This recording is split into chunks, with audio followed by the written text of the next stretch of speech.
as deen being same since Prophet Adam alayhi salam. My question is, if something is forbidden in Torah, is it applicable to Muslims too? In Torah, it's mentioned kashrut prescribes that a large number of animals are not to be eaten. Any animal which has cloven hooves and chews its cud. Sorry, I need to scroll. Oh.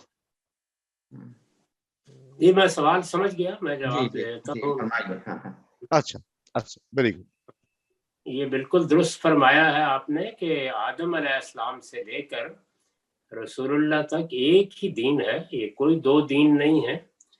اللہ تعالیٰ نے کبھی دو دین نہیں دیے, ہمیشہ ایک ہی دین دیا ہے, وہ دین اسلام ہے.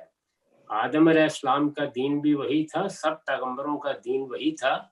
یہ لوگ ہیں جو بعد میں فرقے بنا لیتے ہیں. تو جس طرح رسول اللہ صلی اللہ علیہ وسلم کے بعد ہم نے فرقے بنا لیے ہیں, ہم کسی کو دیوبندی کہتے ہیں, کسی کو بریلوی کہتے ہیں, کسی کو اہل حدیث کہتے ہیں, اسی طرح اور بھی بہت سے فرقے اور گروہ ہیں. بالکل اسی طریقے سے ہم سے پہلے یا رسول اللہ صلی اللہ علیہ وسلم سے پہلے بھی لوگوں نے فرقے بنا لیے. تو یہودیت اسلام کا ایک فرقہ ہے, اسی طرح نصرانیت یا مسیحیت اسلام کا ایک فرقہ ہے. اصل دین سب کا ایک ہی ہے جو اللہ کی طرف سے آیا, اور وہ اسلام ہے. اس کو سورہ آل عمران میں اللہ تعالیٰ نے خود بیان فرما دیا ہے کہ ان الدین عند اللہ الاسلام, اللہ کے نزدیک کوئی دوسرا دین کبھی بھیجا ہی نہیں گیا. اللہ نے ہمیشہ جو دین اپنے پیغمبروں کو دیا وہ اسلام ہی تھا. تو یہ جو پیغمبروں کی ہدایت ہے, یہ اب ظاہر ہے ہمارے پاس مستند ترین صورت میں رسول اللہ کی دی ہوئی ہدایت میں موجود ہے. یعنی محمد الرسول اللہ صلی اللہ علیہ وسلم اللہ کے آخری پیغمبر ہیں, اور اللہ کا دین اسلام ہر طرح کی ملاوٹ سے پاک کر کے بالکل پیور صورت میں اللہ کے آخری رسول نے دے دیا ہے. وہ قرآن میں ہے, وہ سنت میں ہے.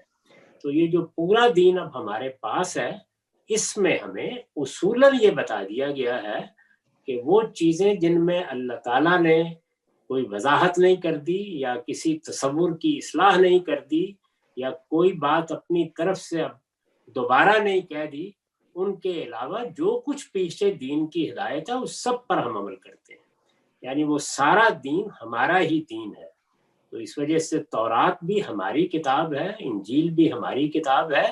اس کی وہ چیزیں جن میں اللہ تعالیٰ نے قرآن میں بتا دیا ہے کہ یہاں لوگوں نے غلطی کی ہے, یا یہاں بات بگڑ گئی ہے, یا یہاں پر کوئی ایسی چیز ہوئی ہے کہ جس کو اب ہم نے یہ صورت دے دی ہے, تو وہ ہم قرآن کی روشنی میں کرتے ہیں. یہ جو آپ نے جس مقام کا حوالہ دیا ہے حرام حلال یعنی کھانے پینے کی چیزوں میں, اس میں اللہ تعالیٰ نے پوری طرح بتا دیا ہے کہ میرا قانون کیا ہے, حرام حلال کی بنیاد کیا ہے. اور اگر اس سے پہلے کوئی چیز تمہارے سامنے آئے, خواہ وہ تورات میں آئے یا کسی اور کتاب میں آئے, اس میں لوگوں نے کیا غلطی کی ہے, تو چونکہ یہ ساری تصحیح ہو چکی ہے, تو اس لیے کھانے پینے کی حرمتوں کے بارے میں اب پیچھے جانے کی ضرورت ختم ہو گئی.